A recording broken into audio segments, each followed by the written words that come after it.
चैतन्यानंद गिरफ्तार कर लिया गया है। अब हर राज खुलेगा। यौन शोषण के मामले में चैतन्यानंद गिरफ्तार कर दिया गया है।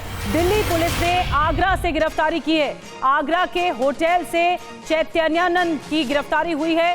चैतन्यानंद पर छात्राओं से यौन शोषण का आरोप रहा। चैतन्यानंद पर आपको बता दें कि दर्ज है एफआईआर भी, 5 एफआईआर दर्ज है। चैतन्यानंद पर 5 एफआईआर दर्ज हैं। आगरा से गिरफ्तारी हो गई है। यौन शोषण के बहुत ही गंभीर आरोप लगे और अब हर राज सामने आएगा। शिकंजे में चैतन्यानंद फंस गया है। भागने की बहुत कोशिश की जा रही थी और पुलिस लगातार तलाश रही थी। जब से केस दर्ज हुआ इस पूरे मामले पर, 2 तस्वीरें आपको दिखा रहे हैं। जब गिरफ्तारी हुई तो उस वक्त की तस्वीरें, दिल्ली पुलिस दिल्ली लेकर आई आगरा से और चैतन्यानंद पर यौन शोषण का गंभीर आरोप है जिसके तहत गिरफ्तारी हुई है।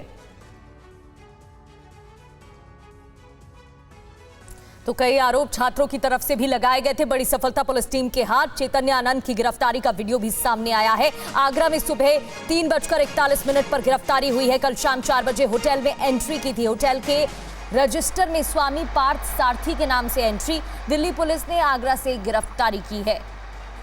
तो पहले भी ये जानकारी मिल रही थी कि आगरा में छिपे हो सकते हैं चैतन्यानंद। इस आरोपी के अभियुक्त की छिपे होने की जानकारी थी, जिसके बाद लगातार पुलिस की टीम आगरा पुलिस से भी कांटेक्ट बनाए हुए थी, जानकारी ले रही थी। जैसे ही होटल में एंट्री होती है पुलिस को सूचना मिली और अब दिल्ली लेकर आ रही है पुलिस। ये 2 तस्वीरें टीवी स्क्रीन पर आप देख रहे हैं। कल शाम 4 बजे होटल में एंट्री और ये देखिए, ये नाम स्वामी पार्थ सारथी के नाम से एंट्री हुई थी। ये नाम अपना लिखवाया गया था। कल शाम 4 बजे होटल में एंट्री हुई और ये दूसरी तस्वीर जहां गिरफ्तारी का सीसीटीवी फुटेज भी सामने आ चुका है।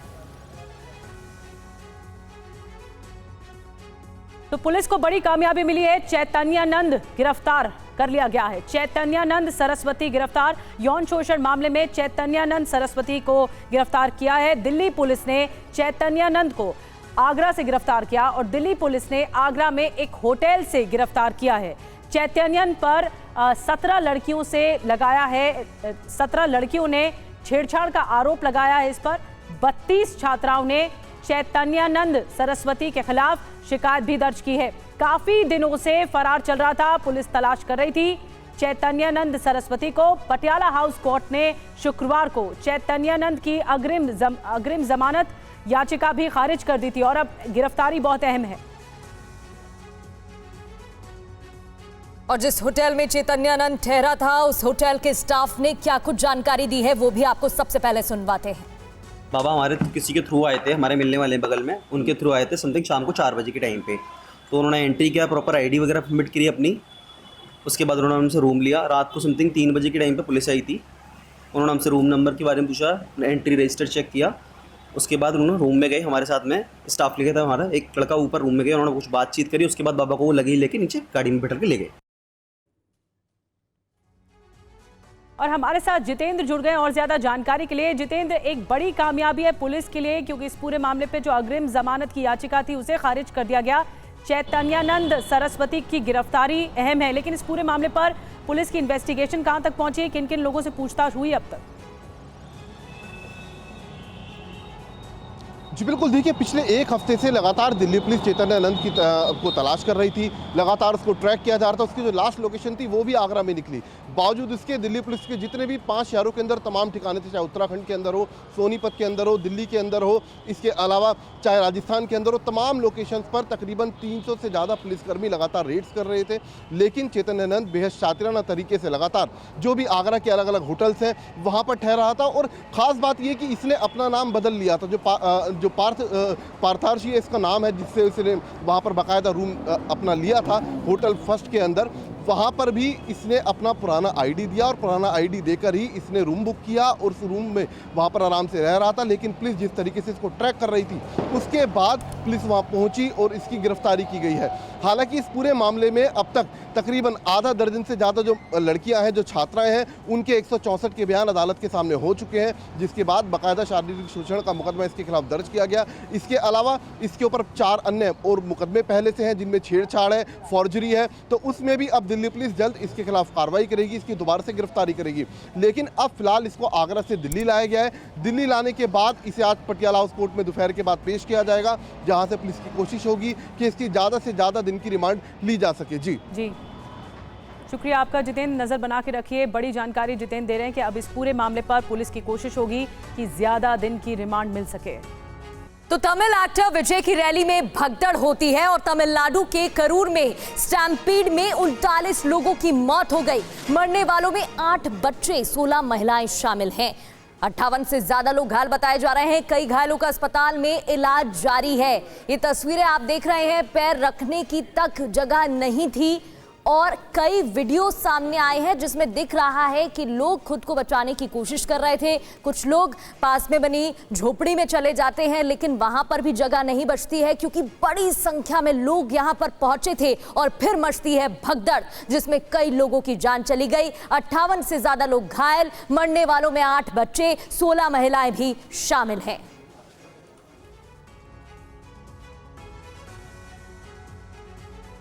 तो आपको बता दें, एक बड़ा हादसा हुआ तमिलनाडु के करूर में। तमिल एक्टर और टीवी के पार्टी के अध्यक्ष विजय थलापति की रैली में बड़ा हादसा हुआ है। रैली में भीड़ इतनी ज्यादा थी कि अफरा तफरी मच गई और लोग इधर उधर भागने लग गए। इस भगदड़ में 39 लोगों की जान चली गई है। 58 से ज्यादा लोग घायल हुए हैं। इलाज जारी है, जिन्हें अस्पताल में भर्ती कराया गया है। इस हादसे के बाद जांच के आदेश भी दे दिए गए। वहीं तमिलनाडु के सीएम ने अस्पताल जाकर घायलों से मुलाकात भी की है।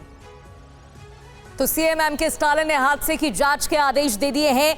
सीएम एम के स्टालिन ने जांच के आदेश दिए। मृतकों के परिजनों को 10 लाख की आर्थिक मदद का ऐलान भी किया गया है। सीएम स्टालिन ने 10 लाख की आर्थिक मदद की घोषणा की है। वहीं गंभीर रूप से घायलों को 1 लाख की मदद का आश्वासन।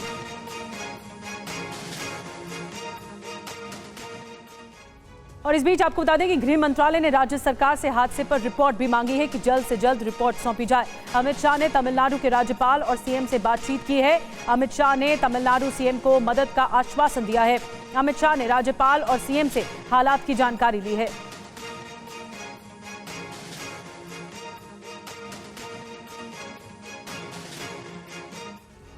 तो विजय की रैली कैसे मौत लोगों के लिए बन गई, क्यों बेकाबू भीड़ हो गई? करूर रैली में क्षमता से ज्यादा लोग पहुंचे थे। दोपहर से वहां भारी भीड़ जमा थी, जबकि समय 7 बजे का था रैली की शुरुआत होने का। 6 घंटे की देरी से विजय थलापति वहां पर पहुंचे थे और निधि उसके बाद भारी संख्या में लोगों की भीड़ इकट्ठी हो गई।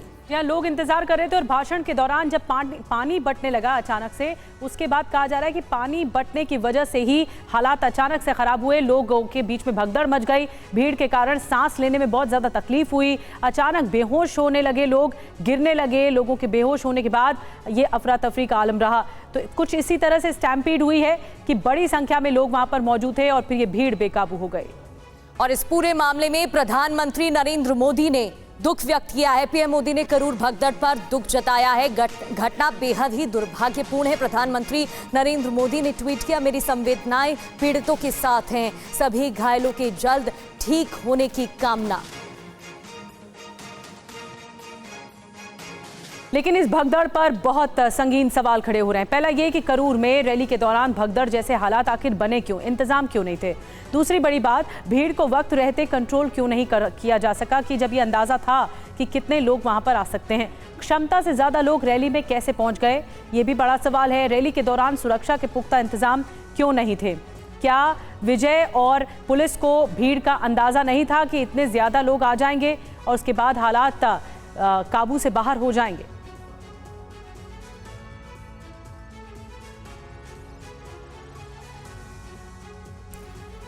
और चलिए आगे बढ़ते हुए अब बात करेंगे विदेश मंत्री एस जयशंकर की, जिन्होंने यूएन में अपने संबोधन के दौरान पाकिस्तान पर बड़ा हमला किया। पाकिस्तान वैश्विक आतंकवाद का केंद्र है, विदेश मंत्री एस जयशंकर ने कहा, और आगे कहा कि पहलगाम में क्रूर आतंकी हमला हुआ, भारत ने आतंकी ठिकानों पर कार्रवाई की। आतंकवाद को आर्थिक मदद बंद हो, आतंकी ढांचे का खात्मा होना चाहिए। और आपको बता दें कि संयुक्त राष्ट्र में भारत ने पाकिस्तान को कैसे धो डाला है और भारत की जो कड़ी प्रतिक्रिया है, ये अब हम आपको बताने जा रहे हैं कि विदेश मंत्री एस जयशंकर ने क्या कुछ कहा है। भारत का पड़ोसी आतंकवाद का ग्लोबल सेंटर बन रहा है, आतंकी ठिकाने औद्योगिक पैमाने पर काम कर रहे हैं।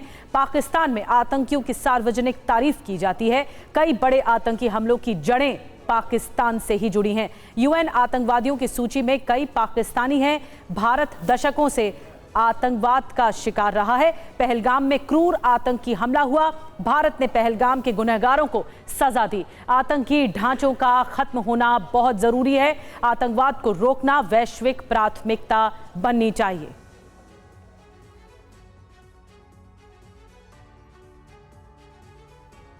एशिया कप में आज भारत पाकिस्तान का ये महामुकाबला 41 साल बाद ऐसा हो रहा है कि पहली बार भारत पाकिस्तान की भिड़ंत हो रही है फाइनल्स में। एशिया कप में पाकिस्तान को 2 बार हरा चुकी है टीम इंडिया।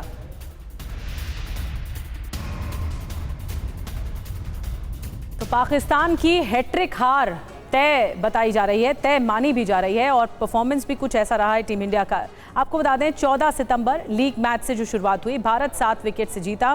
फिर 21 सितंबर सुपर 4 में भारत 6 विकेट से जीता। आज फाइनल में आज भी ऐसा लग रहा है कि भारत पराजित करेगा पाकिस्तान को और नया इतिहास रचेगा।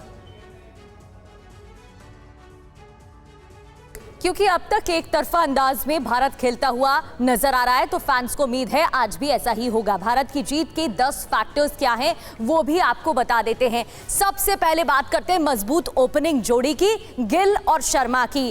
अब अभिषेक शर्मा और गिल की जोड़ी कमाल कर रही है। भारत की मजबूत बल्लेबाजी यहां पर देखने को मिल रही है। तो वहीं स्पिनर्स की बात करें तो स्पिनर्स की टिकड़ी भी कमाल कर रही है और उनका भी शानदार प्रदर्शन अब तक देखने को मिला है। वहीं निधि, पाकिस्तान की बैटिंग कमजोर भी दिखाई दी है पिच पर, जो भी एक बड़ा फैक्टर हमारे पास है। बिल्कुल, पाकिस्तान की कमजोरी है कि बैटिंग लाइन बहुत खराब रही है शुरुआत से ही। पाकिस्तान की अनुभवी टीम नहीं है, इतनी कम अनुभवी है, एक्सपीरियंस कम है, तो वो भी एक तरह से पाकिस्तान पर एक डेंट है। पाकिस्तानी बॉलिंग में धार नहीं है, तो ये भी एक समस्या है पाकिस्तान के साथ। और दुबई में भारत के अनुकूल कंडीशन है, जो पिच है वो भी अनुकूल दिखाई दे रही है। ज़बरदस्त दबाव में इस वक्त पाकिस्तान है क्योंकि इतनी हार झेल चुका है। अब देखना होगा कि आगे क्या होता है। एशिया कप में ऐसा लग रहा है कि टीम इंडिया अजेय होगी, क्योंकि अब तक जितने भी मैचेस रहे हैं वो भारत के नाम रहे हैं। भारत की पाक पर लगातार 7वीं जीत, और ऐसे में आज जब मुकाबला होगा तो क्या भारतीय टीम लगातार ये जीत अपने नाम करने वाली है, और ऐसी उम्मीद फैंस को है कि ऐसा होगा भी, क्योंकि हाई वोल्टेज फाइनल में भारत का पलड़ा भारी है। रात 8 बजे दुबई के स्टेडियम में रोमांचक मुकाबला होगा। मैच से पहले टीम इंडिया ने जोरदार तैयारी भी की है और पिच पर पसीना भी बहाया है और प्रैक्टिस भी की है। तो हाई वोल्टेज फाइनल में भारत का पलड़ा भारी दिखाई दे रहा है। ये तमाम फैक्टर्स हमने आपको बताए।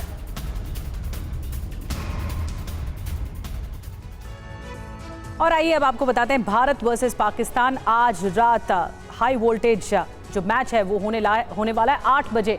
T20 वर्ल्ड कप 2022, और इसमें हम आपको बताते हैं कि क्या आंकड़े रहे। T20 वर्ल्ड कप 2022 में भारत विजेता रहा, लेकिन पाकिस्तान को करारी शिकस्त दी। फिर आपको बताते हैं एशिया कप 2023 में लेकर चलते हैं, जहां पर भारत विजेता रहा और पाकिस्तान को हराया। तो लगातार एशिया कप में हार का सामना, प्रगति करना।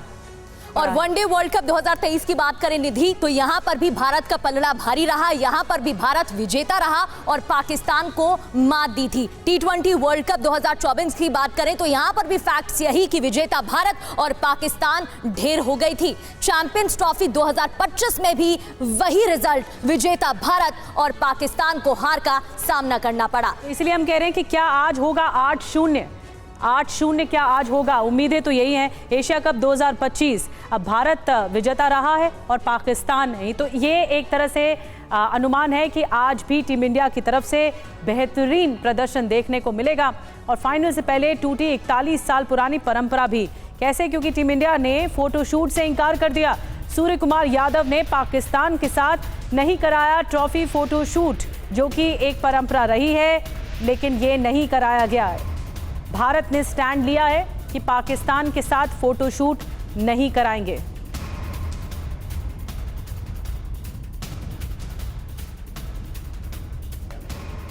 तो पहले नो हैंडशेक और अब नो फोटोशूट। अब बात करें एशिया कप के खिताब की, तो भारत पाकिस्तान के बीच ये मुकाबला होने जा रहा है। एशिया कप का खिताब भारत की बात करें, अब तक 8 बार जीत चुका है और पाकिस्तान 2 बार, 1984, 1988, 1990, 95, 2010, 2016 और 2018। इसके अलावा 2023 में भी ट्रॉफी अपने नाम की थी। पाकिस्तान 2000 में जीता और 2012 में एशिया कप की ट्रॉफी और ये खिताब अपने नाम पाकिस्तान कर चुका है। तो साफ है कि भारत का पलड़ा भारी है, क्योंकि भारत 8 बार ये जीत अपने नाम दर्ज करवा चुका है। तो वहीं आपको बता दें कि जो प्लेयर हैं, खिलाड़ी हैं अभिषेक शर्मा के पास इतिहास रचने का बड़ा मौका है। आज विराट कोहली का रिकॉर्ड तोड़ सकते हैं अभिषेक शर्मा। फाइनल मैच में 11 रन बनाने के बाद तोड़ देंगे कोहली का रिकॉर्ड। टूर्नामेंट में अभी तक सबसे ज्यादा रन बनाने वाले बल्लेबाज और 2014 में T20 वर्ल्ड कप में 6 पारियों में विराट ने बनाए थे 319 रन। तो अब तक तो खिताब, अब तक तो जो रिकॉर्ड है वो विराट कोहली के नाम है, लेकिन अगर आज अच्छा खेलते हैं तो फिर ये रिकॉर्ड तोड़ देंगे अभिषेक शर्मा। तो अभिषेक शर्मा की बात करें तो अब भारत में शर्मा की गूंज देखने को मिल रही है, क्योंकि T20 एशिया कप में उन्होंने कमाल किया है, रिकॉर्ड बनाया है। अभिषेक शर्मा 6 पारी में 309 रन बना चुके हैं। इसके अलावा आपको बता दें यूएई टीम की बात करें तो 30 रन, इसमें 16 रन बना चुके हैं। पाकिस्तान की बात करते हैं तो यहां पर 31 ओवर में 13 रन बना चुके हैं। वहीं ओमान की बात करें तो उनकी तरफ से भी 38 और 15 का प्रदर्शन देखने को मिला है। बिल्कुल, 13 गेंदों में 31 रन बनाए और वहीं ओमान के खिलाफ जब खेल रहे थे अभिषेक शर्मा तो 15 गेंदों में 38 रन बनाए। ये ओमान के खिलाफ जब इस टीम के खिलाफ खेल रहे थे। इसके अलावा पाकिस्तान के खिलाफ जब खेले हैं तो 39 गेंदों में 74 रन बनाए। तो रिकॉर्ड तो शानदार रहा है और बैटिंग का रिकॉर्ड रहा है। इसीलिए कहा जा रहा है कि अब तक विराट कोहली के नाम ये रिकॉर्ड था, अब आज ब्रेक हो सकता है ये रिकॉर्ड भी। बांग्लादेश के खिलाफ जब खेल रहे थे अभिषेक शर्मा तो 37 गेंदों में 75 रन बनाए हैं। ये देखिए, जो बैटिंग स्ट्राइक रहा है, जो रन स्ट्राइक रहा है वो गजब का रहा है। आपको बता दें गेंद जो श्रीलंका के खिलाफ खेले तो इसमें 31 गेंदों में 61 रन बनाए, ये भी रिकॉर्ड रहा है। अलग अलग टीमों के हिसाब से हम आपको बता रहे हैं कि अभिषेक शर्मा का जो प्रदर्शन रहा वो कैसा रहा। और बड़ी खबर, T20 फॉर्मेट में दूसरी बार फाइनल में भिड़ेंगे इंडिया पाकिस्तान। दूसरी बार एक दूसरे के खिलाफ खिताबी मुकाबला खेलने वाले हैं। 2007 के T20 वर्ल्ड कप फाइनल में दोनों टीमें भिड़ी थी। टीम इंडिया ने 5 रन से खिताबी मुकाबला जीत लिया था और आज एक बार फिर दोनों टीमें आमने सामने होंगी। टीम इंडिया ने 5 रन से खिताबी मैच उस दौरान जीता था T20 फॉर्मेट। दूसरी बार भारत वर्सेस पाकिस्तान।